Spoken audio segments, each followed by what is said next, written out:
জয়দেবপুর রাজবাড়ী মাঠ থেকে সেই খবরই জানাতে সরাসরি যুক্ত আছেন সহকর্মী হাসিব বিল্লাহ। হাসিব, জামায়াত আমির কখন নাগাদ জয়দেবপুর এসে পৌঁছাবেন আর সভাস্থলের পরিস্থিতি কি জানাবেন?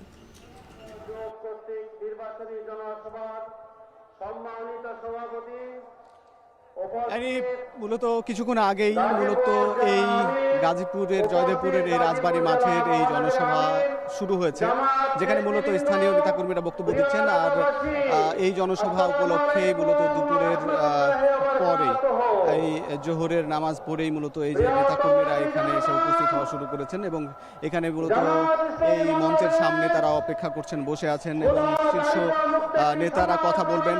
এখন মূলত স্থানীয় নেতারা কথা বলছেন, এখানে এসেই জামাত আমির কথা বলবেন এখানে এবং এই গাজীপুরের যে 5টি সংসদীয় আসনের যারা সংসদ সদস্য হিসাবে এই 11 দলীয় জোটের প্রার্থীদের তিনি পরিচয় করিয়ে দিবেন এবং ভোট চাইবেন এবং তিনি দিক নির্দেশনা দেবেন। সেই নির্দেশনা নিয়েই কিন্তু এই নেতাকর্মী যারা আছেন তারা ভোটের মাঠে এই জামাত বা 11 দলীয় জোটের পক্ষের যারা নেতাকর্মী তাদের পক্ষে ভোট চাইবেন।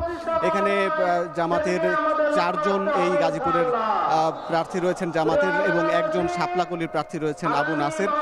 এই ছাড়া আমরা দেখছি যে এই জন্য 11 দলীয় জোটের প্রার্থীর সমর্থকরা আছেন, জামাতের নেতাকর্মীরা রয়েছেন এবং এনসিপির নেতাকর্মীরা রয়েছেন এবং মূলত যত সময় যাচ্ছে ততই নেতাকর্মীরা আস্তে আস্তে এই সমাবেশস্থলে এসে উপস্থিত হচ্ছেন। জামাত আমির মূলত বিভিন্ন জায়গায় যে বার্তাগুলো দিচ্ছেন সেখানে যে কৃষকদের প্রণোদনা দেয়া এবং বিভিন্ন জেলায় মেডিকেল কলেজ স্থাপন সহ বিভিন্ন প্রতিশ্রুতি দিচ্ছেন এবং দুর্নীতিমুক্ত একটি সমাজ বা বাংলাদেশ গড়ার একটি প্রতিশ্রুতি দিচ্ছেন এবং সেখানে মূলত চাঁদাবাজ কিংবা যারা এই 5 আগস্টের পরে যে চাঁদাবাজ মুক্ত দুর্নীতিমুক্ত যে সমাজের যে আকাঙ্ক্ষা ছিল সাধারণ মানুষের, সেই আকাঙ্ক্ষা জামাত পূরণ করবে ক্ষমতায় গেলে, এই প্রতিশ্রুতিগুলো দিচ্ছেন। কিছুক্ষণ পরেই হয়তো জামাত আমির এখানে উপস্থিত হবেন এবং তার বক্তব্য দেবেন। এই ছিল এই জয়দেবপুরের নির্বাচনী মাঠের খবরাখবর।